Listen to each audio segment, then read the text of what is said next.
हाँ जी, कैसे हैं आप लोग? सब ठीक ठाक, कुशल मंगल।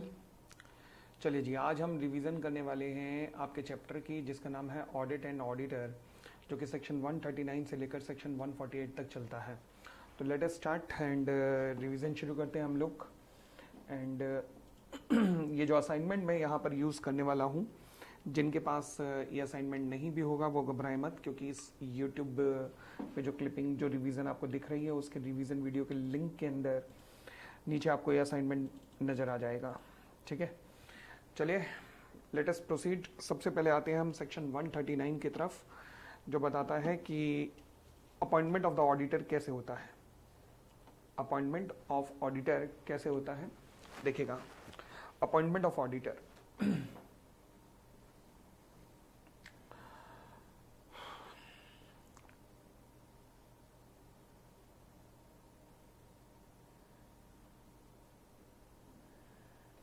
जी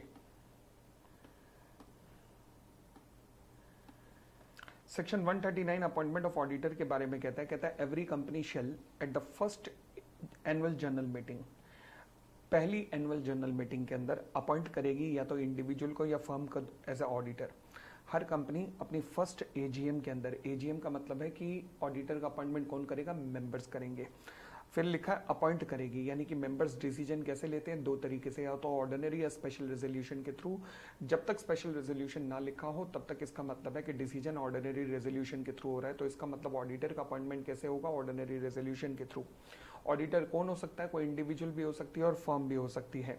ये ऑडिटर कब तक होल्ड करेगा अपना office, from the conclusion of the first AGM till the conclusion of the sixth AGM, यानी कि पहली एजीएम के कंक्लूजन से लेकर सिक्स्थ एजीएम के कंक्लूजन तक, मतलब 5 साल है, 5 साल का टेन्योर रहेगा इस ऑडिटर का, जो कि अपॉइंट किया जा रहा है। क्या ये फर्स्ट ऑडिटर है कंपनी का? नहीं, ये फर्स्ट ऑडिटर नहीं है।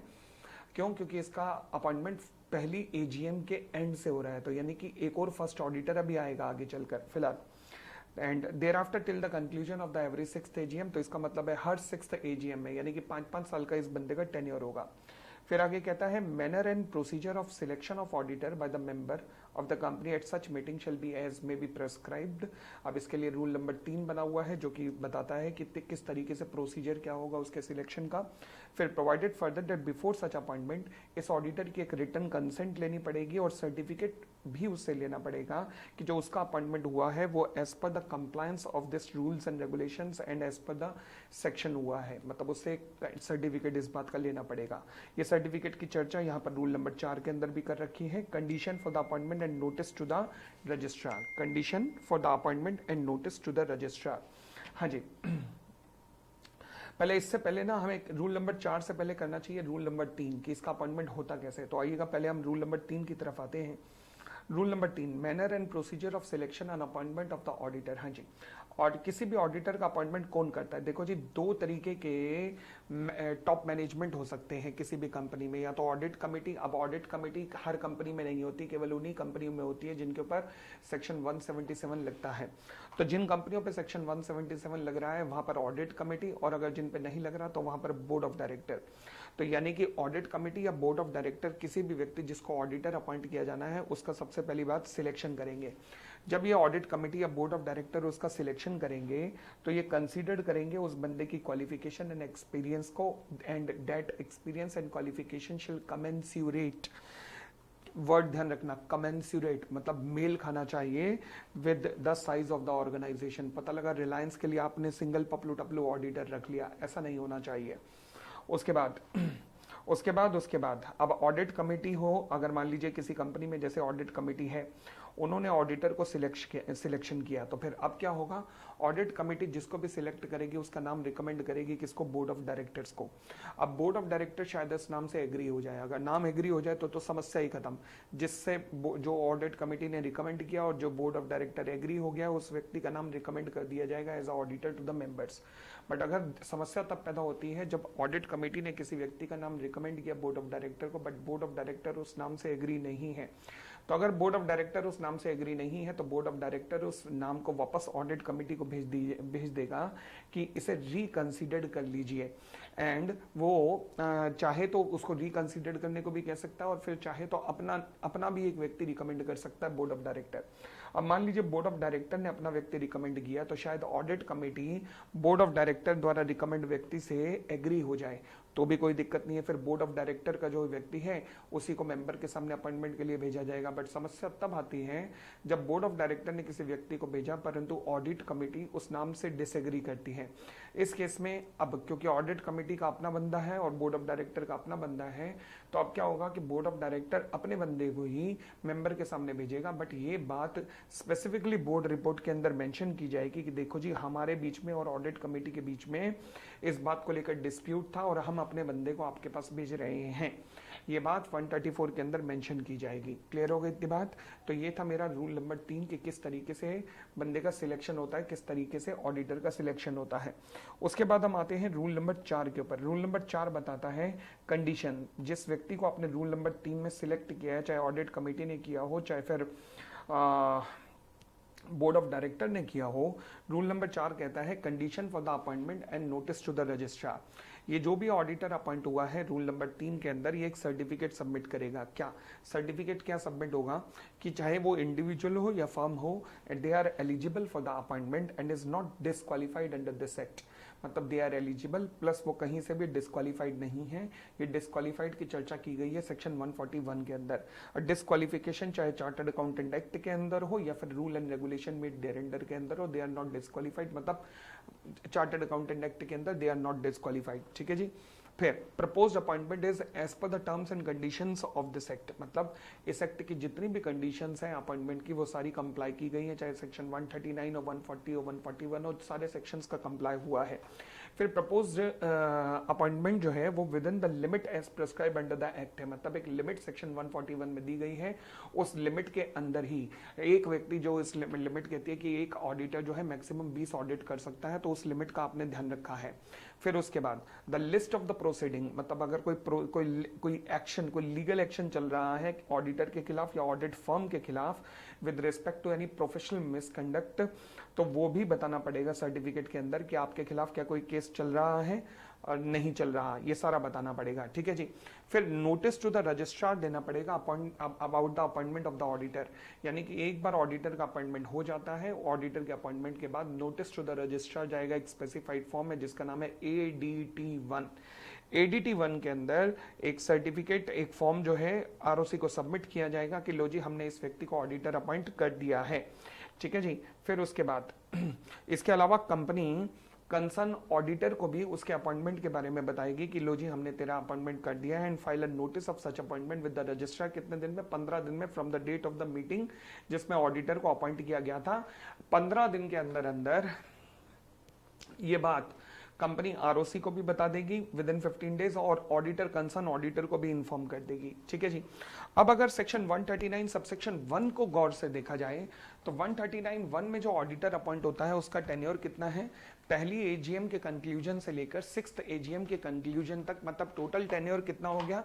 5। ठीक है, 5 इयर्स या एग्जैक्ट 5 इयर्स।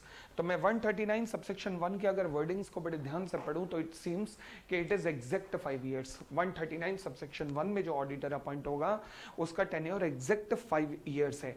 अच्छा, फिर मैं अगर आपसे पूछूं कि बताइए कितने रीअपॉइंटमेंट हो सकते हैं, तो लिखा है लॉ में कि there after every 6th AGM। तो यानी कि नंबर ऑफ रीअपॉइंटमेंट हो सकते हैं, यस, कोई लिमिट नहीं। तो कोई ऑडिटर 139 सबसेक्शन 1 में जो अपॉइंट होता है क्या वो 50 साल तक भी ऑडिटर रह सकता है? हाँ, 50 साल तक भी रह सकता है। सर हमने तो सुना था 5 साल या 10 साल का टेन्योर होता है, वो 139(2) वाले ऑडिटर का होता है। ठीक है, चलिए जी। फिर एक एक्सप्लेनेशन आती है, कहती है जी 139 सबसेक्शन 1 में जब ऑडिटर जब टर्म यूज हुई है ना अपॉइंटमेंट, तो अपॉइंटमेंट का मतलब रीअपॉइंटमेंट भी होगा। इसका मतलब है कि अगर ऑडिटर का टेन्योर 5 साल का है, वो 5 साल खत्म होते ही अब जब उसके रीअपॉइंटमेंट की बारी आएगी तो फिर सारा प्रोसीजर दोबारा लगेगा। यस, यानी कि क्या ऑर्डिनरी रेजोल्यूशन भी पास होगा? यस। क्या फॉर्म नंबर ADT1 भी सबमिट किया जाएगा?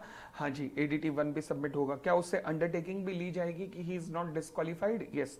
ये सारा प्रोसीजर दोबारा से सबमिट होगा। यस। रिटन कंसेंट भी ली जाएगी। यस।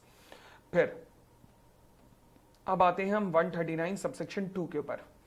139 सबसेक्शन 2 कहता है कि देखो जी, कुछ ऐसी कंपनियां होती हैं जहां पर ऑडिटर का टेन्योर मैक्सिमम 5 साल अगर वो इंडिविजुअल है, या फिर मैक्सिमम 10 साल, मैक्सिमम वर्ड ध्यान रखना, अगर वो फॉर्म है तो हो सकता है। मैक्सिमम 10 साल डायरेक्ट टेन्योर नहीं होता, 5-5 साल के 2 टेन्योर मिलते हैं। ओके, अब ऐसी कौन सी कंपनियां हैं जिनमें इतना टेन्योर हो सकता है? आंसर है लिस्टेड कंपनियां या फिर अदर प्रेस्क्राइब कंपनियां। अदर प्रेस्क्राइब कंपनियां या फिर लिस्टेड कंपनियां, मगर इसके अंदर 1% कंपनी और स्मॉल कंपनीज नहीं आएंगी। तो फिर सवाल उठा कि कौन कौन सी कंपनीज आएंगी। देखिए जी, इनकी डिटेल दे रखी है कि कौन कौन सी कंपनीज आएंगी। कौन कौन सी कंपनीज आएंगी? पहला, अनलिस्टेड पब्लिक कंपनी जिनकी पेड अप कैपिटल कितनी है? 10 करोड़ या 10 करोड़ से ज्यादा। उसके बाद प्राइवेट लिमिटेड कंपनी जिनकी पेड अप कैपिटल कितनी है? 50 करोड़ या 50 करोड़ से ज्यादा। फिर all the company having paid up capital below the threshold limit, यानी कि 10 करोड़ या 50 करोड़ से कम है जिनकी पेड अप कैपिटल, बट जिनकी borrowings from the public financial institution, banks और द पब्लिक डिपॉजिट और द पब्लिक डिपॉजिट्स कितना है?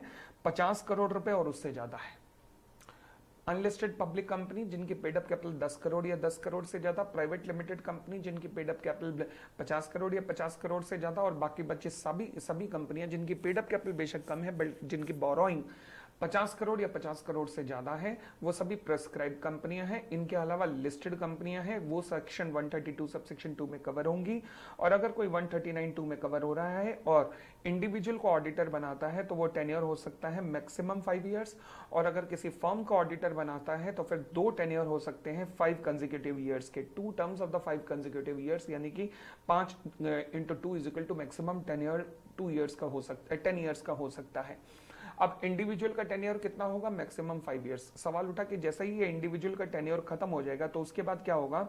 उसके बाद वो इंडिविजुअल टेन्योर, वो इंडिविजुअल ऑडिटर कूलिंग पीरियड में चला जाएगा, यानी कि he shall not be eligible for the reappointment as auditor in the same company for a period of 5 years. अगले 5 साल तक वो कूलिंग पीरियड में रहेगा। कूलिंग पीरियड कंप्लीट करने के लिए वो दोबारा से नहा धो के एकदम एलिजिबल, फ्रेश एलिजिबल के लिए वो क्वालिफाई रहता है। सिमिलरली कोई भी फर्म जब 10 साल का अपना मैक्सिमम टेन्योर खत्म कर लेगी तो वो भी कूलिंग पीरियड में चली जाएगी। अगेन कूलिंग पीरियड उसके लिए भी कितना होगा? 5 साल का। 5 साल बाद वो दोबारा नहा धो के एकदम एलिजिबल रहते हैं दोबारा से फ्रेश अपॉइंटमेंट के लिए। और आगे बढ़ते हैं। हाँ जी, हमने कहा जी, मान लीजिए कोई इंडिविजुअल अपॉइंट होता है तो उसका टेन्योर कितना है? 5 साल। 5 साल तो मैक्सिमम है। क्या ये पॉसिबल है कि मिस्टर एक्स जो ऑडिटर अपॉइंट हुए हैं वो 3 साल के लिए हुए हों? Yes, very much possible. अगर 3 साल का उनका टेन्योर था तो 3 साल खत्म करने के बाद अब उनको कूलिंग पीरियड कितना रहेगा?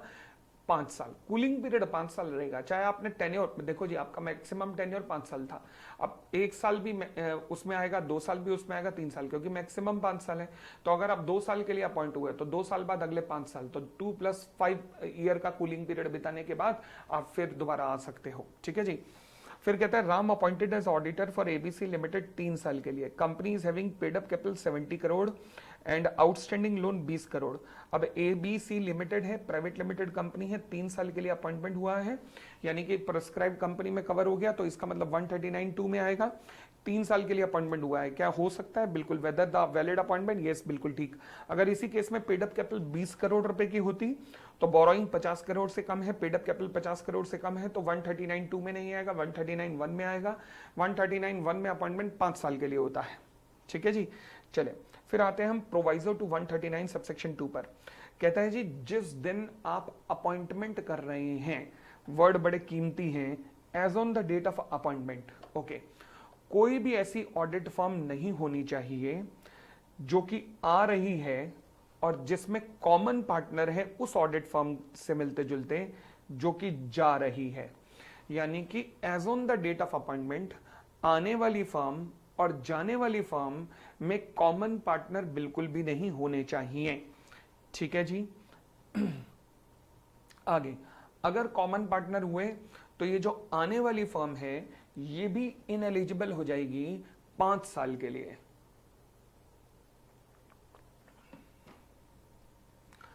तो अगर कॉमन पार्टनर हुए तो ये भी इनएलिजिबल हो जाएगी 5 साल के लिए। क्लियर हो गई इतनी बात? आगे इसके अलावा हम कहते हैं कि जी ऑडिटर का अपॉइंटमेंट मैक्सिमम 5 साल के लिए हो सकता है। क्या ऐसा हो सकता है कि 2 साल भी बाद भी ऑडिटर कंपनी कहे कि यार हमें ये बंदा बिल्कुल पसंद नहीं है, ये जो काम कर रहा है इसके काम करने का तरीका हमें पसंद नहीं है, हम इसको लेकर आगे नहीं चलना चाहते? बिल्कुल कंपनी ऐसा कह सकती है, बिल्कुल ऐसा कह सकती है। यानी कि बेशक टेन्योर 5 साल का, मैक्सिमम 5 साल का या 10 साल का लिखा हुआ है, बट फिर भी कंपनी के पास अधिकार है कि कंपनी इस ऑडिटर को रिमूव कर सकती है समय से पहले। सिमिलरली उस ऑडिटर के पास भी अधिकार है कि वो रिजाइन करना चाहे तो वो रिजाइन कर सकता है अपने ऑफिस से। यस, बिल्कुल रिजाइन कर सकता है। फिर आते हैं हम रूल नंबर 6 की तरफ। रूल नंबर 6 कहता है कि ये जो इनकमिंग ऑडिटर है या द ऑडिट फर्म, अब ध्यान रखना ऊपर वाले पैरा में किसको कवर किया गया है? केवल आने वाली फर्म और जाने वाली फर्म को, फर्म वर्ड कवर किया गया है। रूल नंबर 6 में कहता है इनकमिंग ऑडिटर यानी कि इंडिविजुअल कैटेगरी और द ऑडिट फर्म जो है वो एलिजिबल नहीं होंगे अगर ये ऑडिटर या फिर ऑडिट फर्म किसी भी तरीके से एसोसिएटेड हैं विद द आउटगोइंग ऑडिटर और the audit firm under the same network of the audit firm. दोबारा बोलो, अगर मान लीजिए इनकमिंग ऑडिटर और द ऑडिट फर्म एलिजिबल नहीं होंगे अगर ये किसी भी तरीके से एसोसिएटेड हैं विद द आउटगोइंग ऑडिटर और the audit firm under the same network of the audit firm. यानी कि अगर इनकमिंग ऑडिटर या ऑडिट फर्म किसी भी तरीके से अगर आउटगोइंग ऑडिटर के ब्रांड नेम या ट्रेड नेम को यूज करते हैं तो फिर वो एलिजिबल नहीं है। फॉर एग्जांपल मैं कहता हूं कि आईटीसी का एग्जांपल अगर लूं, आईटीसी में ऑडिटर अपॉइंट हुए डेलॉइट और आईटीसी के पहले ऑडिटर जाने वाले कौन थे? फर्ग्यूसन। क्या ये पॉसिबल है? बिल्कुल पॉसिबल नहीं है। क्यों? क्योंकि फर्ग्यूसन कौन से ब्रांड नेम को यूज करता है? फर्ग्यूसन जो है वो किस ब्रांड के अंतर्गत ऑडिट लेता है? Deloitte टॉच टोमात्सो group. सिमिलरली डेलॉइट भी कौन से ब्रांड नेम के अंदर ऑडिट लेता है? दोनों एक ही ब्रांड नेम यूज करते हैं, डेलॉइट टॉच टोमात्सो ग्रुप। तो इसका मतलब है अगर डेलॉइट आ रहा है और फर्ग्यूसन जा रहा है या फर्ग्यूसन जा रहा है या डेलॉइट आ रहा है, ये पॉसिबल नहीं है क्योंकि दोनों का ब्रांड नेम एक है। तो ये वही लिखा है कि अगर आने वाली ऑडिटर और जाने वाली ऑडिटर सेम ब्रांड नेम के अंदर काम करते हैं तो आने वाला ऑडिटर को नहीं मिलेगा, ये ऑडिट नहीं मिल सकता। ध्यान रखना, अगर वो सेम ब्रांड नेम के अंदर काम करते हैं। सेम ब्रांड नेम का, सेम नेटवर्क का मतलब है सेम ब्रांड नेम या ट्रेड नेम वगैरह का यूज करते हैं। ठीक है जी, चले फिर कहता है अगर मान लीजिए कोई पार्टनर है ऑडिट फर्म का परंतु वो इंचार्ज है उस ऑडिट का और सर्टिफाई भी किया है उसने फाइनेंशियल स्टेटमेंट को, अगर वो रिटायर कर जाता है इस ऑडिट फर्म से और वो किसी और फर्म को ज्वाइन कर लेता है तो फिर भाई साहब तूने ही तो ऑडिट किया है, भाई साहब तूने ही तो सर्टिफिकेट दिया इस फाइनेंशियल स्टेटमेंट के लिए, अब तूने रिजाइन किया और रिजाइन करने के बाद तूने एक नई फर्म ज्वाइन कर ली तो फिर क्या मैं कह सकता हूं ये जो नई फर्म उसने ज्वाइन की है क्या ये भी इनएलिजिबल हो जाएगी for a period of 5 years? Yes, यानी कि अगर एग्जिस्टिंग फर्म का टेन्योर खत्म होने से पहले ये बंदा रिटायर हो जाता है, रिटायरमेंट लेकर किसी नई फर्म को ज्वाइन कर देता है, चाहे बेशक as on the date of appointment अब कॉमन पार्टनर ना भी हूं, बट फिर भी क्योंकि ये बंदा यहां पर आया है और इसी ने सर्टिफाई किए थे, यही ऑडिट इंचार्ज था, तो अब ये बंदा नई फर्म को ज्वाइन नहीं कर सकता। ये बंदा नई फर्म को ज्वाइन नहीं कर सकता, करेगा तो फिर इनएलिजिबल हो जाएगी नई फर्म भी। अब यहां पर कुछ एग्जांपल्स दिए हुए हैं, आइए मैं गो थ्रू करवाता हूं। मैंने कहा जी एक्स लिमिटेड एक लिस्टेड कंपनी है, ऑडिटर का नाम है प्राग एंड एसोसिएट्स जो कि एक फर्म है, मिस्टर पी उसमें पार्टनर है। कंप्लीशन ऑफ टेन्योर हुआ, अब कंप्लीशन ऑफ टेन्योर जब हुआ तो नई फर्म आ रही है X Y Z and associates जिसमें पी अगेन यहां पर भी पार्टनर है। तो देखो जी हमने क्या पढ़ा प्रोवाइजो के अंदर 139(2) के अंदर, अगर आने वाली फर्म और जाने वाली फर्म दोनों के अंदर कोई कॉमन पार्टनर है तो नई फर्म का अपॉइंटमेंट नहीं हो सकता। ठीक है जी, तो if the appointment of the new firm valid, नहीं बिल्कुल वैलिड नहीं है। Example number 2, suppose in example number 1 above P1 want to be appointed as auditor of X Limited in the individual capacity। अगर आप प्रोवाइजर टू 139 सबसेक्शन 2 में ध्यान दें तो उसमें वर्ड क्या है, आने वाली फर्म और जाने वाली फर्म, यानी कि इंडिविजुअल की बात नहीं की गई है। तो फिर कहता है P1 want to be appointed as auditor of X Limited in the individual capacity after the completion of tenure of Prague and Associates। P1 कौन है, partner of Prague and associates, यानी कि जाने वाली फर्म का एक पार्टनर अब individual रूप में कंपनी में अप्लाई कर रहा है ऑडिटर बनने के लिए। तो क्या ऐसा हो सकता है कि P1 is proposed in the individual capacity after resigning from Prague and associates? Yes possible है, क्योंकि इंडिविजुअल पे रेस्ट्रिक्शन नहीं है, आने वाली फर्म और जाने वाली फर्म लिखा है, तो इसका मतलब इंडिविजुअल कैपेसिटी पे रेस्ट्रिक्शन नहीं है। अच्छा, if the P1 is proposed in the individual capacity when he continue to be a partner of the outgoing firm that is Prag and associates.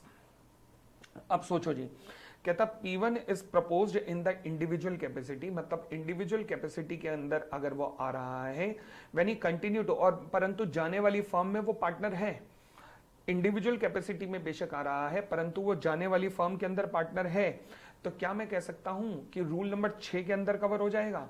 Rule number 6 में क्या लिखा है कि रूल नंबर 6 ध्यान रखना कि अगर आने वाला, वहां इंडिविजुअल भी कवर किया गया है, इंडिविजुअल या इंडिविजुअल फर्म अगर किसी भी तरीके से एसोसिएटेड है जाने वाली फर्म या इंडिविजुअल के साथ में, तो फिर नहीं अपॉइंट हो सकते, इनएलिजिबल हो। क्या मैं कह सकता हूं P1 अभी भी जो जाने वाली फर्म है उसके साथ एसोसिएटेड है? यस। अच्छा, ऊपर वाले एग्जांपल में क्या हुआ था, आप रिजाइन कर चुके थे जाने वाली फर्म के साथ तो आप अपॉइंट हो सकते थे, परंतु अगर आप यहां पर एसोसिएटेड है अभी भी उसके साथ, तो रूल नंबर 6 के अंदर आप फॉल कर रहे हैं, तो इसका मतलब आप अपॉइंट हो सकते हैं? बिल्कुल नहीं हो सकते, because you are still using the same brand name. ठीक है जी, और आगे चलते हैं। Suppose in the above case, एक और सिचुएशन देखिएगा, P1 ने रिजाइन किया प्राग एंड एसोसिएट से, जो कि आउटगोइंग फर्म थी, XYZ एंड एसोसिएट को ज्वाइन कर लिया। ठीक है, जब ज्वाइन कर लिया मुझे कोई दिक्कत नहीं है, उसके बाद दोबारा से प्राग एंड एसोसिएट को ज्वाइन कर लिया। यार ये तो मजाक हो गया ना लॉ का। हालांकि as on the date of appointment तो कॉमन पार्टनर नहीं है, बट फिर भी लॉ का तो तुमने मजाक उड़ाया। तो देखो जी, ऐसा है, अगर लॉ के अकॉर्डिंग देखूं तो ये तो वैलिड नजर आ रहा है, बट अगर मैं इन डेप्थ, अगर मैं इंटेंशन देखूं लॉ मेकर की, तो आपने इंटेंशन की तो धजिया उड़ा दी है। तो क्या मैं कह सकता हूं ये अपॉइंटमेंट वैलिड नहीं होना चाहिए? बिल्कुल नहीं, because it would defeat the intention of the law makers. Next example number 4 पे आते हैं। कहता जी एक्स लिमिटेड एक लिस्टेड कंपनी है, एग्जिस्टिंग ऑडिटर है प्राग एंड एसोसिएट्स, जिसमें P पार्टनर है। P जो है ऑडिट इंचार्ज भी है on behalf of the Prague and associate and certify भी करते हैं फाइनेंशियल स्टेटमेंट को। Now after resigning from Prague and associate, P want to appointed as auditor with the new firm. क्या allow है? Disallow है, बिल्कुल। फिर auditor in the individual capacity, देखो जी, अगर हम देखें तो आपने कहा है कि अगर मान लीजिए वो ऑडिटर जो कि ऑडिट इंचार्ज है, जो सर्टिफाई भी करता है, अगर रिजाइन कर नई फर्म को ज्वाइन करता है तो वो नई फर्म भी इनएलिजिबल है, परंतु इंडिविजुअल को कवर नहीं किया गया कि अगर वो इंडिविजुअल कैपेसिटी में आता है। परंतु सोच के देखो, क्या मैं कह सकता हूं कि this would defeat the intention of the law makers? भाई मेन पंगा ही तो यही है कि तू ही तो वही था, तू ही ऑडिट इंचार्ज था, तूने ही फाइनेंशियल स्टेटमेंट को सर्टिफाई किया और तू ही अब इंडिविजुअल कैपेसिटी में आ रहा है। क्या ये गलत नहीं है? गलत है। This would defeat the intention of law maker, so this is not allowed at all. ठीक है जी, even though no restriction but still this would defeat the intention of the law makers. अब आगे बढ़ते हैं, हम आते हैं अगले सेक्शन की तरफ, जिसका नाम है सेक्शन 139 सबसेक्शन 3। कहता है जी जब मेंबर्स ऑफ द कंपनी की बात करो, जिस टाइम मेंबर्स ऑडिटर का अपॉइंटमेंट कर रहे होते हैं ना, उस टाइम मेंबर उसी रेजोल्यूशन के अंदर कह सकते हैं कि ये जो ऑडिट फर्म हम अपॉइंट कर रहे हैं, इस ऑडिट फर्म में ऑडिट करते हुए ऑडिटर्स रोटेट होंगे। मतलब अगर किसी ऑडिट फर्म के 10 पार्टनर हैं तो कोई भी एक पार्टनर 1 साल से ज्यादा ऑडिट नहीं करेगा, यानी कि पहले साल P1 P2, दूसरे साल P3 P4, तीसरे साल P5 P6, चौथे साल P6 P7 P8 ऐसे ऑडिट करेंगे। तो मेंबर अपने रेजोल्यूशन में लिख सकते हैं। इसके अलावा मेंबर ये भी रेजोल्यूशन पास कर सकते हैं कि हमारी कंपनी का ऑडिट एक ऑडिटर नहीं करेगा, एक से ज्यादा ऑडिट करेंगे, यानी कि ज्वाइंट ऑडिटर हमारी कंपनी का ऑडिट करेंगे। ये मेंबर्स डिसाइड कर सकते हैं। ये है 139 सबसेक्शन 3। ठीक हो गई इतनी बात? चले फिर आता है 139 सबसेक्शन 3 के बाद पहले हम आते हैं 139 सबसेक्शन 6 पर, जो कि फर्स्ट ऑडिटर की बात करता है। तो अभी अगर आपने देखा हो, चाहे 139 सबसेक्शन 1 हो या 139 सबसेक्शन 2 हो, दोनों बात करते हैं ऑडिटर की कि जब ऑडिटर अपॉइंट होता है at the conclusion of the first AGM, ठीक है। बट सवाल उठा पहले ऑडिटर का क्या होगा, यानी कि पहली एजीएम तक ऑडिटर कौन रहेगा। इस बात का सॉल्यूशन 139 सबसेक्शन 6 में लिखा है। ये कहता है जी जो फर्स्ट ऑडिटर होगा कंपनी का, उसका अपॉइंटमेंट कौन करेगा, बोर्ड ऑफ डायरेक्टर करेंगे। कितने दिन के अंदर, within 30 days of the incorporation of the company. परंतु अगर board of director with in 30 days incorporation के अंदर 30 days of the incorporation of company नहीं कर पाए किसी ऑडिटर का अपॉइंटमेंट, तो फिर वो इस केस को सौंप देंगे मेंबर्स को, और मेंबर्स को कहा जाएगा कि मेंबर्स अब अपॉइंटमेंट करो। अगर बोर्ड अपॉइंट नहीं कर पाए तो फिर मेंबर्स अपॉइंट करेंगे कितने दिन में, with in 90 days at the AGM. फिर जो भी ऑडिटर ये अपॉइंट हुआ है ये अपना टेन्योर कब तक होल्ड करेगा, एट द फर्स्ट एजीएम तक, क्योंकि फर्स्ट एजीएम में फिर 139 सबसेक्शन 1 या 139 सबसेक्शन 2 लग जाएगा। इतनी बात क्लियर हो गई। चलिए तो दोबारा बोलिएगा। 139 सबसेक्शन 5 कहता है फर्स्ट ऑडिटर का अपॉइंटमेंट बोर्ड ऑफ डायरेक्टर करेंगे विद इन 30 डेज। अच्छा, बोर्ड ऑफ डायरेक्टर ने अगर अपॉइंटमेंट कर दिया तो जो अपॉइंट किया है वो भी अपना टेन्योर कब तक होल्ड करेगा, आने वाली एजीएम तक। परंतु अगर बोर्ड ऑफ डायरेक्टर अपॉइंट नहीं कर पाते हैं तो फिर क्या होगा, वो केस वो सौंप देंगे, ये जिम्मेदारी किसको, एजीएम सॉरी ईजीएम में। विद इन 90 डेज ईजीएम में फिर अपॉइंटमेंट होगा ऑडिटर। और जो भी, चाहे बोर्ड ऑफ डायरेक्टर ने अपॉइंट किया हो, चाहे ईजीएम ने अपॉइंट किया है, जिस व्यक्ति को भी अपॉइंट किया गया वो अपना टेन्योर कब तक होल्ड करेगा, आने वाली फर्स्ट एजीएम तक, क्योंकि फर्स्ट एजीएम में 139 सबसेक्शन 1 या 139 सबसेक्शन 2 के द्वारा ऑडिटर का अपॉइंटमेंट हो जाएगा। उसके बाद आते हैं 139 सबसेक्शन 5। अब 139 सबसेक्शन 5 एंड 139 सबसेक्शन 7 बात करते हैं गवर्नमेंट कंपनीज की। गवर्नमेंट कंपनीज या गवर्नमेंट ओन्ड और कंट्रोल्ड कंपनीज की बात करते हैं। अभी तक हमने चर्चा अदर देन गवर्नमेंट कंपनीज की, चाहे 139(1) हो, 2 हो या 139(6) हो।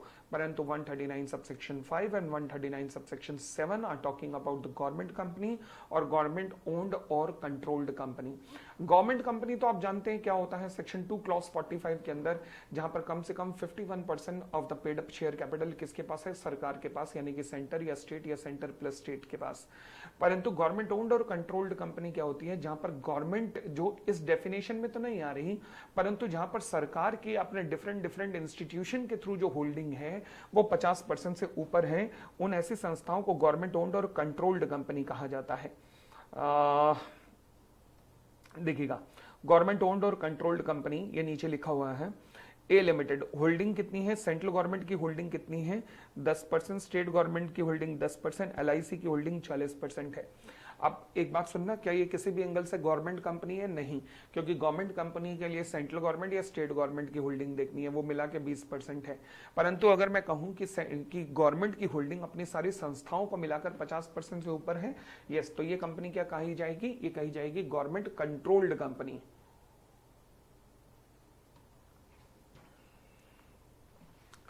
फिर एक आती है government owned company. Government owned company क्या होती है कि सपोज अगर ऊपर वाले एग्जांपल के अंदर ही एलआईसी की होल्डिंग 80% हो, तो सेंटर 10, स्टेट 10 और एलआईसी 80। इसका मतलब 100% सेंटर के पास, 100% गवर्नमेंट या गवर्नमेंट की संस्थाओं के पास है, यस, तो इसे कहा जाता है गवर्नमेंट ओन्ड कंपनी। दोनों क्लियर हो गए, इतनी बात, आगे बढ़ सकते हैं।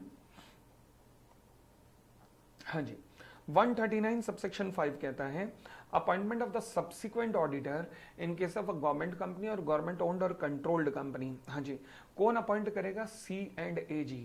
कौन आ रहा है पिक्चर में, कंट्रोलर एंड ऑडिटर जनरल, ये अपॉइंट करेगा एंड किसी व्यक्ति को जो कि क्वालिफाइड होगा as appointment as an auditor in case of a government company और गवर्नमेंट ओन्ड और कंट्रोल्ड कंपनी। ठीक है जी, ये जो ऑडिटर अपॉइंट होगा ये कितने टाइम के अंदर हो जाना चाहिए, with in 180 days from the commencement of the financial year. Commencement of the financial year के 180 दिन के अंदर अंदर, और ये अपना ऑफिस कब तक होल्ड करेगा, till the conclusion of the AGM, आने वाली एजीएम। यानी कि जो हमने कॉन्सेप्ट पढ़े 139 सबसेक्शन 1 के अंदर कि 5 साल का टेन्योर होता है। सिमिलरली 139 सबसेक्शन 2 के अंदर कि मैक्सिमम 5 साल का टेन्योर होता है या 10 साल का टेन्योर होता है। वो गवर्नमेंट कंपनी या गवर्नमेंट ओन्ड और कंट्रोल्ड कंपनी के लिए नहीं है, क्योंकि गवर्नमेंट ओन्ड और कंट्रोल्ड कंपनी के लिए टेन्योर कितना है, आने वाली एजीएम और अपॉइंटमेंट कब होगा, फाइनेंशियल ईयर शुरू होने के 180 डेज के अंदर अंदर। ठीक है जी।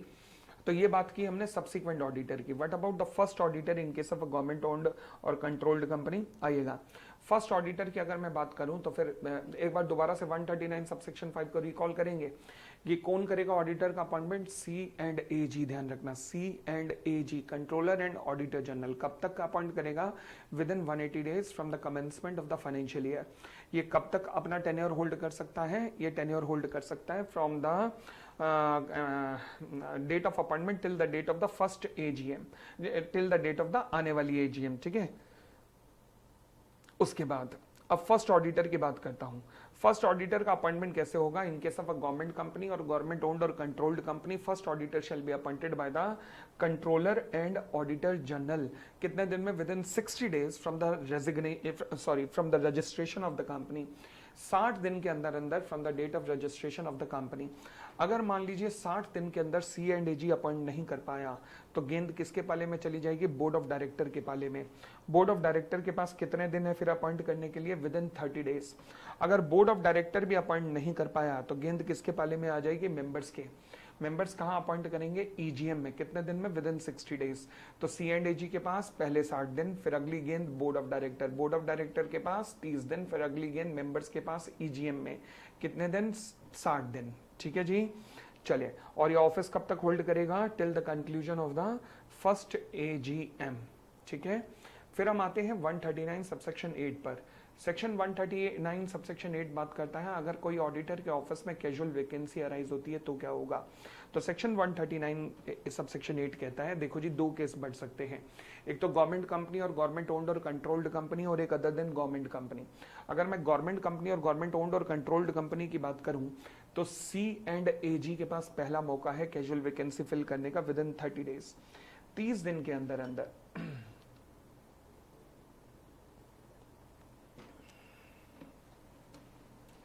पहले 30 दिन के अंदर अंदर सी एंड ए जी के पास मौका है कैजुअल वैकेंसी को फिल करने का। अगर वो फिल कर पाया तो अच्छी बात है, नहीं फिल कर पाया तो फिर बोर्ड ऑफ डायरेक्टर के पास मौका है अगले 30 दिन के अंदर अंदर। ठीक है जी। अदर देन गवर्नमेंट कंपनी की बात करूं तो वहां सी एंड ए जी तो नाम ही नहीं आएगा, तो फिर वहां पे कैजुअल वैकेंसी कौन फिल करेगा? कैजुअल वैकेंसी का मतलब है जो अचानक अराइज हुई वैकेंसी है। अच्छा, अचानक किस किस कारण से अराइज हो सकती है वैकेंसी? ऑडिटर की डेथ हो गई, ऑडिटर रिजाइन कर गया, ऑडिटर डिस्क्वालीफाइड हो गया, ये सारे केसेस हो सकते हैं। चलिए, अदर कंपनीज की बात करूं तो सी एंड ए जी तो आएगा नहीं, तो सीधा बोर्ड ऑफ डायरेक्टर आएगा। बोर्ड ऑफ डायरेक्टर कितने टाइम में अपॉइंट कर सकता है? Within 30 days of the date on with the casual vacancy arise. और अगर 30 दिन के अंदर अंदर casual vacancy board of director fill नहीं कर पाता तो गेंद किसके पाले में चली जाएगी? फिर मेंबर्स के पाले में चली जाएगी। मेंबर्स कितने टाइम में अपॉइंट कर सकते हैं? Within 3 month. Within 3 month members appoint कर सकते हैं ऑडिटर को। ठीक हो गई इतनी बात। अब जो भी ऑडिटर अपॉइंट हुआ है वो कब तक अपना ऑफिस होल्ड करेगा? Till the next AGM. Till the next AGM. Clear हो गई इतनी बात? क्लियर हो गई इतनी बात? चलिए, अच्छा, एक और बात ध्यान रखना,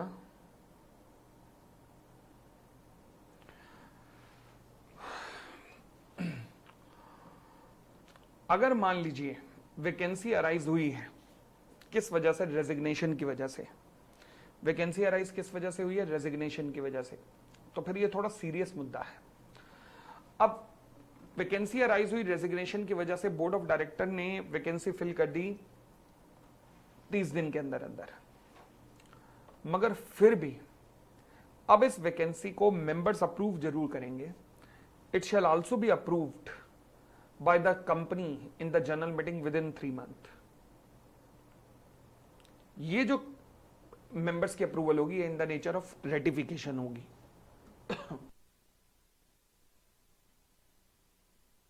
यानी कि बेशक बोर्ड ऑफ डायरेक्टर ने फिल कर दी कैजुअल वैकेंसी, बट फिर भी मेंबर फिल करेंगे, यस, विद इन 3 मंथ। क्यों? क्योंकि वहां रीजन समझा जाता है कि ऑडिटर रिजाइन करके क्यों गया है। 3 महीने के अंदर अंदर मेंबर्स बीच में इन्वॉल्व होंगे और अप्रूव जरूर करेंगे। ठीक हो गई इतनी बात। आगे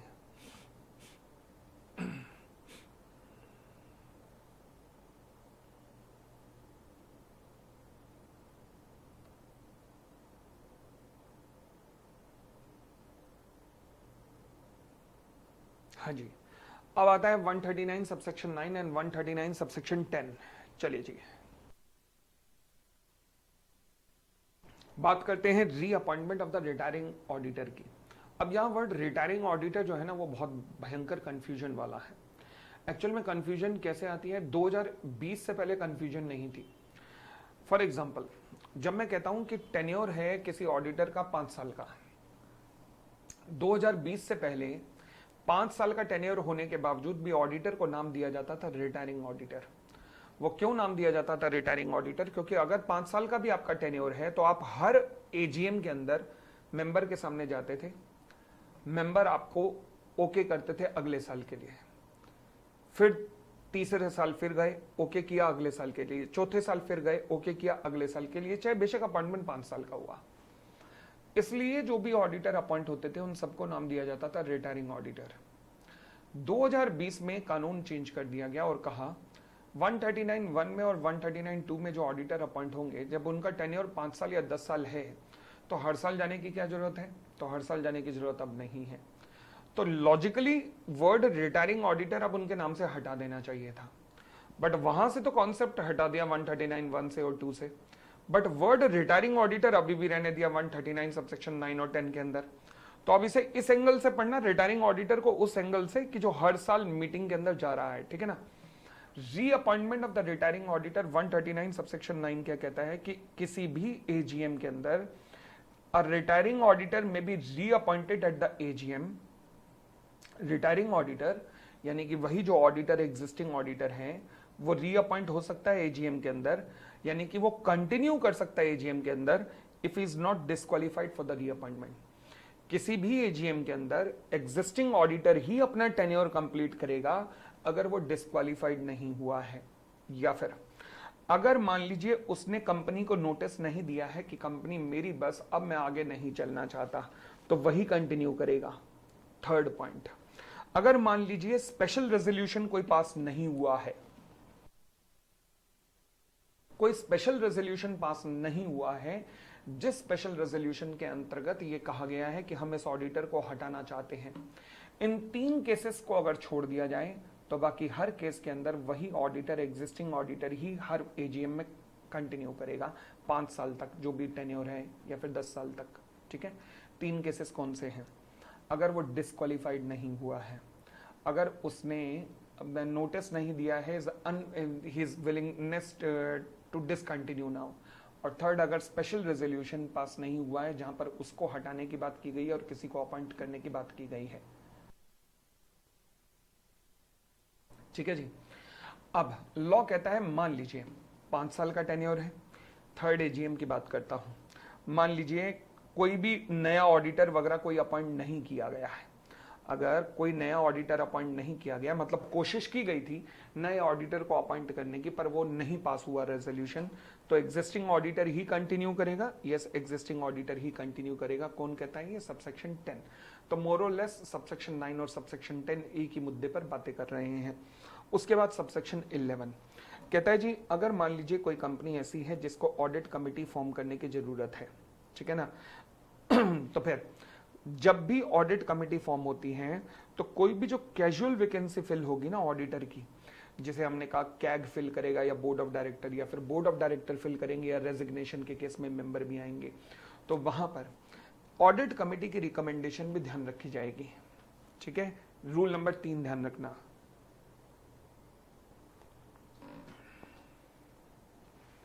और आगे बढ़े, फिर आता है मेरा सेक्शन 140 जो बात करता है रिमूवल या रेजिग्नेशन ऑफ द ऑडिटर या फिर giving of the special notice की।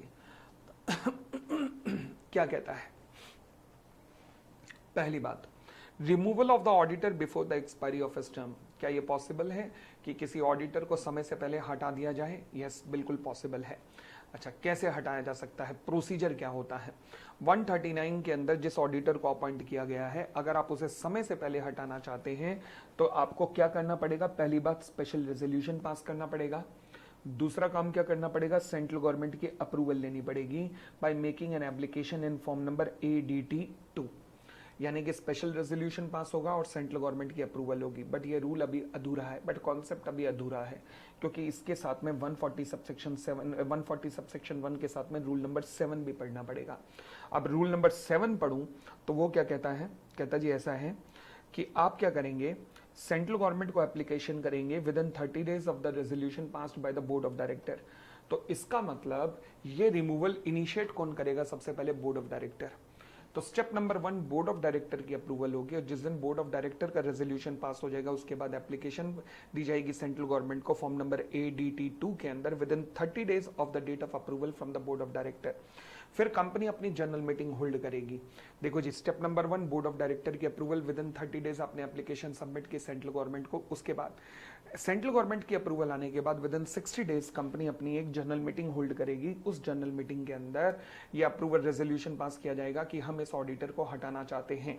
ठीक है जी, बस ऑडिटर को, आपको किसी को हटा रहे हो तो उसको अपॉर्चुनिटी ऑफ बीइंग हर्ड तो देनी चाहिए, यस, तो उसको अपॉर्चुनिटी ऑफ बीइंग हर्ड जरूर देनी पड़ेगी। 140 सबसेक्शन 1 को ध्यान से एनालाइज करो तो यहां पर ऑडिटर का रिमूवल कौन इनिशिएट कर रहा है, board of director. Step number 1 board of director with in 30 days central government, with in 60 days general meeting, और अपॉर्चुनिटी ऑफ बीइंग हर्ड जरूर दी जाएगी। क्लियर हो गई इतनी बात भी।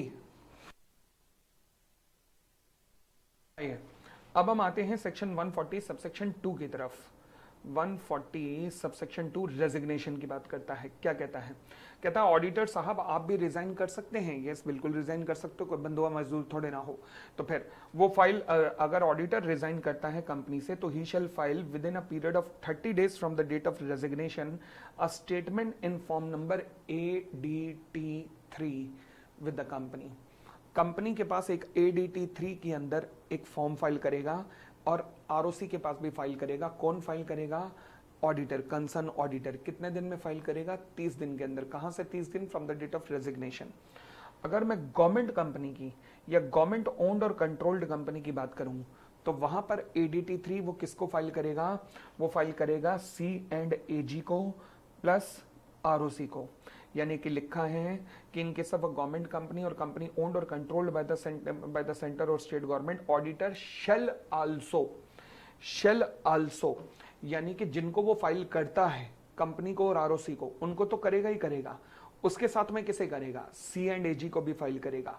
शेल आल्सो मतलब एक एडिशन हो गया है। ठीक है, तो अगर गवर्नमेंट कंपनी है, गवर्नमेंट ओन्ड और कंट्रोल्ड कंपनी है तो किसको फाइल किया जाएगा with in 30 days, with in 30 days C&AG plus ROC plus company. और अदर देन गवर्नमेंट कंपनीज हैं तो फिर किसको फाइल किया जाएगा with in 30 days, form number ADT3 किसको फाइल किया जाएगा, ROC को प्लस कंपनी को। ठीक है जी, आगे ऑडिटर को इंडिकेट करने पड़ेंगे रीजंस भी कि क्यों वो रिजाइन करना चाहता है। हालांकि जितने भी आजकल ऑडिटर रिजाइन करते कहते हैं due to the personal reasons. चलो जी, खैर आगे फिर आता है 140 सबसेक्शन 3। ये कहता है जी अगर ऑडिटर साहब तुमने अगर इन सबसेक्शन 2 का कंप्लायंस नहीं किया, यानी कि अगर आपने ADT3 फाइल नहीं किया है तो फिर आपके ऊपर हम पेनल्टी लगा देंगे 50,000 रुपए की, या फिर आपकी जो रेम्यूनरेशन है, जो भी आपने कमाया है, which ever is less, plus इसके अलावा कंटिन्यू डिफॉल्ट के केस में आपके ऊपर 500 रुपए पर डे की पेनल्टी लगेगी, मगर ओवरऑल मैक्सिमम पेनल्टी आपकी मैक्सिमम 2 लाख रुपए तक जा सकती है इस सेक्शन में। कब लगेगी ये पेनल्टी, अगर आप 140 सबसेक्शन 2 का पालन नहीं कर रहे हैं तो। 140 सबसेक्शन 2 का पालन नहीं कर रहे हैं तो 140 सबसेक्शन 3 का पेनल्टी आपका इंतजार कर रही है। फिर क्लियर है इतनी बात भी। चलिए फिर आते हैं 140 subsection 4, appointing the auditor other than the retiring auditor. Okay, appointing the auditor other than the retiring auditor क्या कहता है जी,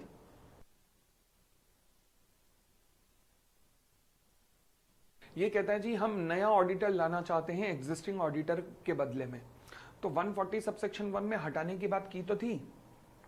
140 सबसेक्शन 1 और 140 सबसेक्शन 1 और 140 सबसेक्शन 4 के अंदर बेसिकली फर्क क्या है, कि 140 सबसेक्शन 1 में जो रिमूवल इनिशिएट किया है वो किसने किया है? बोर्ड ऑफ डायरेक्टर ने। और 140 सबसेक्शन 4 के अंदर जो रिमूवल इनिशिएट किया है वो किसने किया है? मेंबर्स ने। कैसे मेंबर्स ने? जरा लिंक करो सेक्शन 115 स्पेशल नोटिस।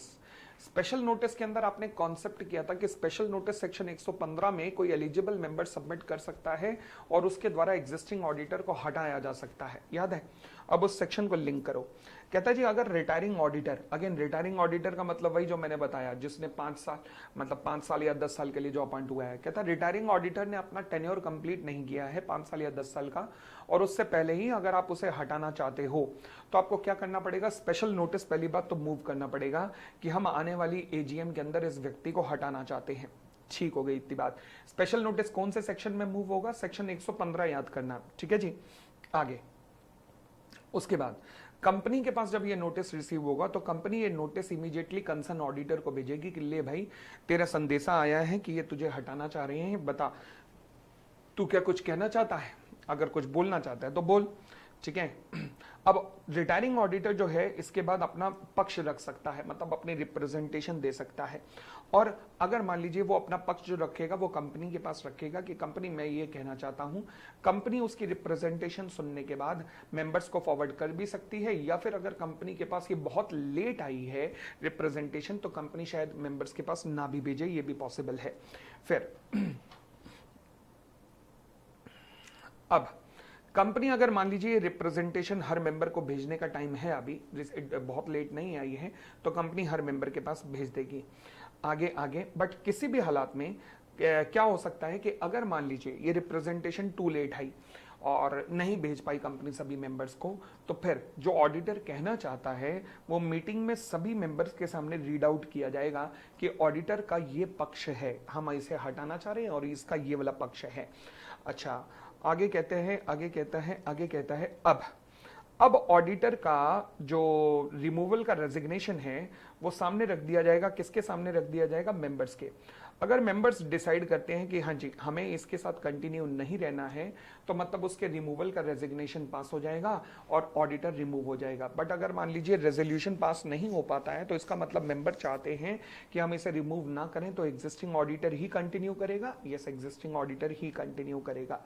ठीक हो गई इतनी बात, और आगे बढ़ सकते हैं। चलिए जी, फिर हम आते हैं सेक्शन 140 सबसेक्शन 5 के केस में, जो कहता है इन case of a fraud by the auditor. अच्छा, अगर मान लीजिए ऑडिटर ने फ्रॉड किया है तो क्या होगा? ट्राइब्यूनल या तो सुओ मोटो एक्शन लेगा, या फिर अगर एप्लीकेशन दी जाती है सेंट्रल गवर्नमेंट के द्वारा या फिर किसी भी और कंसर्न पर्सन के द्वारा, एप्लीकेशन किसको दी जा रही है? ट्राइब्यूनल को। And the tribunal is satisfy, tribunal is satisfy है इस बात पे कि जो ऑडिटर है वो डायरेक्टली और इनडायरेक्टली उसने किसी फ्रॉडुलेंट मैनर में काम किया है, या फिर फ्रॉड करने में कहीं ना कहीं इन्वॉल्व रहा है वो, या फिर फ्रॉड किसके रिलेशन में हुआ है? In relation to the company और इट्स डायरेक्टर और ऑफिसर के साथ मिलकर उसने फ्रॉड किया है या उसमें इन्वॉल्व रहा है, तो फिर ट्राइब्यूनल आदेश पास कर सकता है कि इस ऑडिटर को हटा दिया जाए। अगर मान लीजिए एप्लीकेशन ऑडिटर के लिए कौन दे रहा है? सेंट्रल गवर्नमेंट दे रही है। अगर सेंट्रल गवर्नमेंट ने एप्लीकेशन दी है तो फिर अर्जेंसी है, फिर ट्राइब्यूनल तुम्हें इस एप्लीकेशन के अंदर डिसीजन लेना पड़ेगा with in 15 days of the receipt of an application. With in 15 days of the receipt of application अगर सेंट्रल गवर्नमेंट से आई है तो आपको डिसीजन लेना पड़ेगा ट्राइब्यूनल को। ठीक है जी। अब ट्राइब्यूनल ने जिस भी ऑडिटर के ऊपर गाज गिराई है, जिस भी ऑडिटर के ऊपर उसने कहा है कि भैया आप आगे एलिजिबल नहीं रहोगे, तो उस व्यक्ति को पहला वेकेट तो करना पड़ेगा। जिस एग्जिस्टिंग कंपनी के में तुम्हारे खिलाफ ऑर्डर पास हुआ है, फॉर एग्जांपल अगर डेलॉयट में IL&FS के अंदर, Indian leasing and financial services limited में अगर डेलॉयट के खिलाफ ऑर्डर पास हुआ तो उसे IL&FS से तो जाना ही पड़ेगा, परंतु उसके अलावा IL&FS के अलावा जितने ऑडिट है तुम्हारे पास सब छोड़ने पड़ेंगे। डेलॉयट कितने साल के लिए? 5 साल के लिए। यानी कि 5 साल के लिए from the date of passing of the order आप एलिजिबल ही नहीं हो to be appointed as a auditor of any, word ध्यान रखना क्या है? Any company. किसी भी कंपनी का ऑडिटर बनने के लिए अब आप एलिजिबल नहीं हो 5 साल तक। ठीक है जी। इसके अलावा अभी तो शुरुआत है, आपके खिलाफ ऑडिटर के रूप में 447 के अंदर भी एक्शन लिया जाएगा। चलिए जी आगे कहता है अगर मान लीजिए फर्म के केस में लायबिलिटी किसकी रहेगी भाई, अगर फर्म है तो लायबिलिटी किसकी होती है, सभी पार्टनर्स की। तो liability shall be of the firm, firm की भी और सभी के सभी पार्टनर्स की भी, who acted in a fraudulent manner और अबेटेड और कल्यूडेड, यानी कि जिन्होंने मदद की है फ्रॉड करने में, उन सब की लायबिलिटी रहेगी। यानी कि फर्म अगर लायबल है, डेलॉइट लायबल है, तो उसके डेलॉइट पे बैन लगा तो सभी पार्टनर्स पे भी बैन लगेगा। ठीक है, तो ये था जी मेरा सेक्शन 140 यहां पर खत्म होता है। उसके बाद हम अगले सेक्शन की तरफ आते हैं जिसका नाम है सेक्शन 141, जो बात करता है क्वालिफिकेशन ऑफ ऑडिटर की। अच्छा, क्या कहता है जी क्वालिफिकेशन के बारे में? कहता है person shall be eligible to be appointed as auditor of the company, केवल कब? अगर वो चार्टर्ड अकाउंटेंट है within the meaning of the chartered accountant act 1949, केवल वही ऑडिट कर सकता है। यानी कि विदेशों में बैठा हुआ जॉन जिसे सीएफए की डिग्री है, क्या वो हमारे देश का ऑडिट कर सकता है? हमारे देश की कंपनी का नहीं कर सकता। परंतु अगर मान लीजिए फर्म ऑडिटर अपॉइंट होती है तो फर्म ऑडिट कर सकती है, यस कर सकती है, अगर मेजॉरिटी ऑफ द पार्टनर्स जो हैं फर्म के वो ऐसे हैं जो कि प्रैक्टिसिंग इन इंडिया है और practicing in India and they are qualified to be appointed as an auditor of the company। अगर फर्म अपॉइंट होती है तो फर्म भी अपॉइंट हो सकती है अगर majority of the partners of the firm are eligible, अगर वो एलिजिबल है मेजॉरिटी ऑफ द पार्टनर्स, मतलब majority of the partner chartered accountant है। दोबारा से रिकॉल कीजिएगा, क्या कोई इंडिविजुअल ऑडिट कर सकता है? हाँ, अगर वो चार्टर्ड अकाउंटेंट है as per the chartered accountant act. Firm audit कर सकते हैं, यस, अगर majority of the partners are eligible हैं, प्रैक्टिसिंग इन इंडिया हैं एंड एलिजिबल हैं as per the chartered accountant act. ठीक है जी। अगर मान लीजिए फर्म इंक्लूडिंग LLP अगर वो ऑडिटर के रूप में अपॉइंट होती हैं तो साइन कौन करेगा बैलेंस शीट को?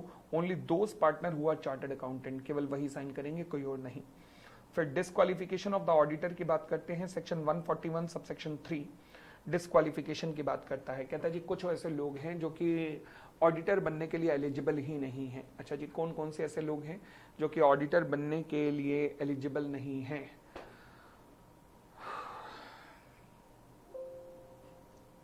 पहली बात, लॉ कहता है जी कोई भी बॉडी कॉर्पोरेट है, LLP को छोड़ दो, आप ऑडिटर नहीं बन सकते।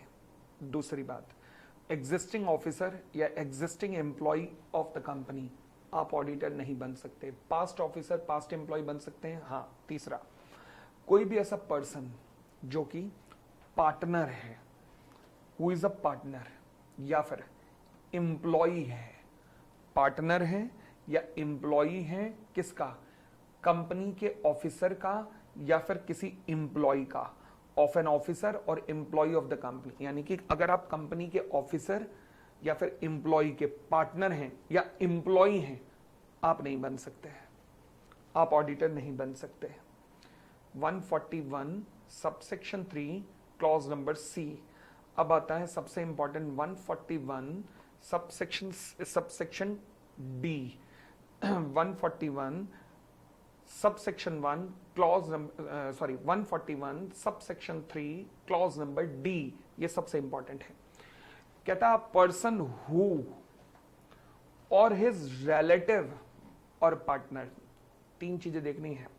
जो अपॉइंट हो रहा है वो खुद,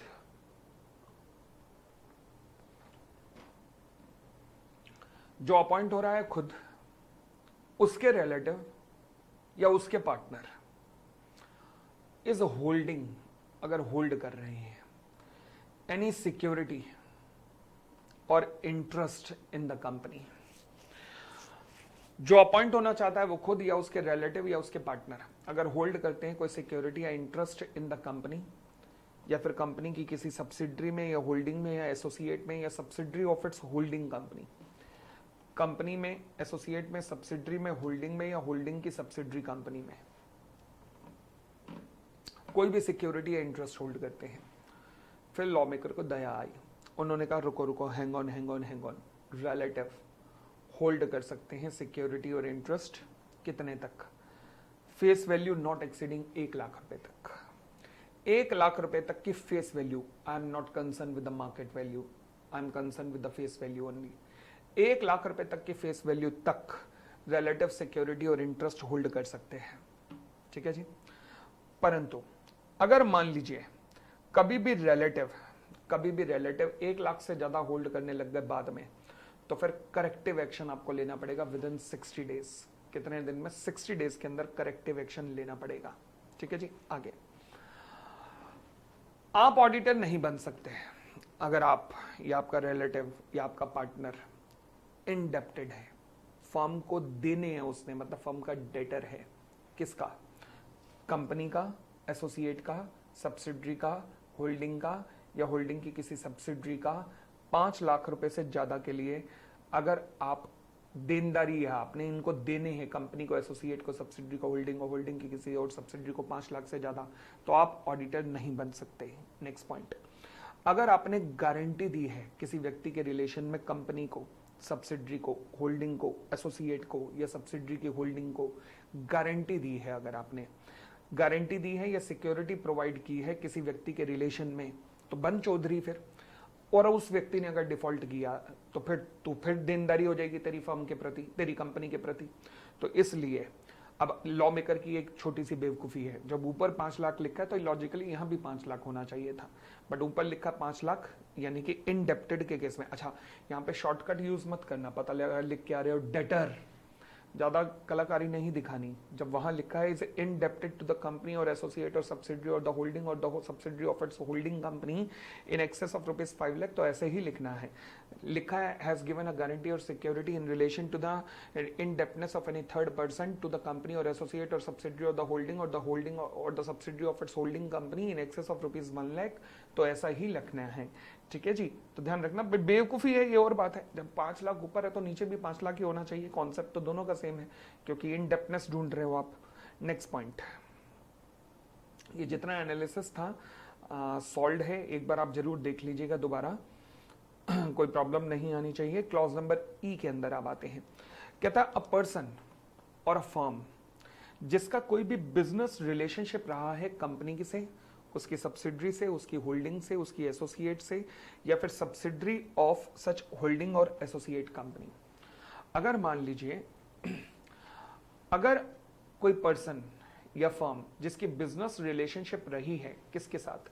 कंपनी के साथ, उसकी एसोसिएट के साथ, उसकी सब्सिडरी के साथ, उसकी होल्डिंग कंपनी के साथ, या फिर subsidiary of such holding company और एसोसिएट कंपनी, मतलब होल्डिंग की सब्सिडरी या एसोसिएट के साथ, होल्डिंग की सब्सिडरी या एसोसिएट के द्वारा। कितना गंदा लॉ बनाया है।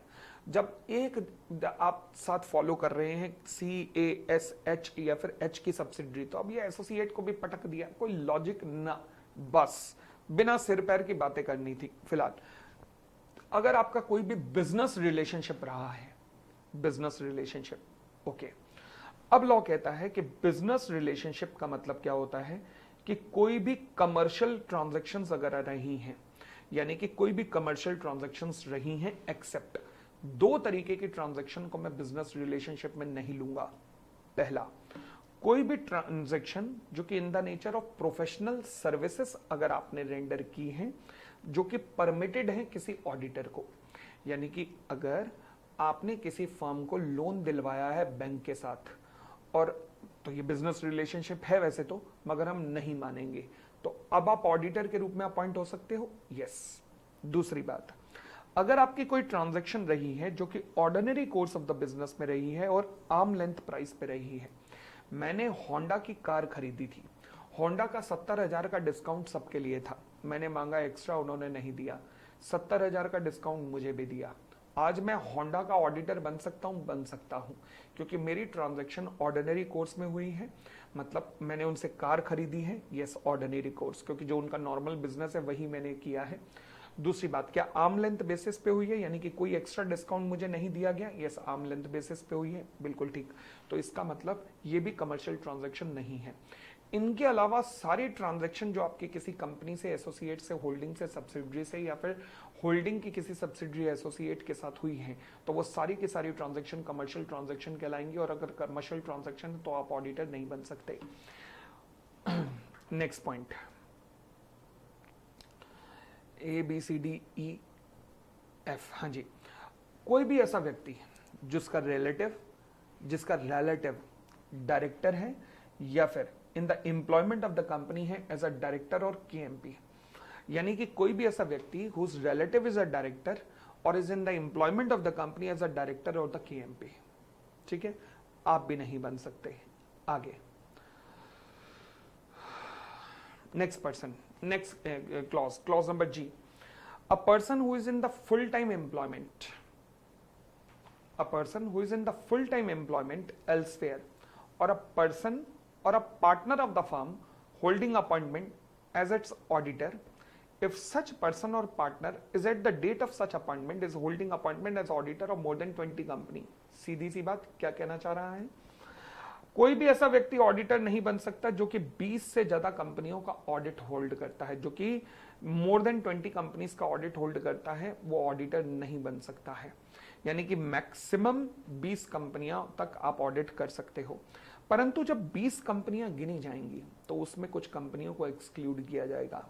1% कंपनी को काउंट नहीं किया जाएगा, डोरमेंट कंपनी को काउंट नहीं किया जाएगा, स्मॉल कंपनी को काउंट नहीं किया जाएगा, और हर उस प्राइवेट लिमिटेड कंपनी को काउंट नहीं किया जाएगा जिसकी paid up capital less than 100 crore rupees है।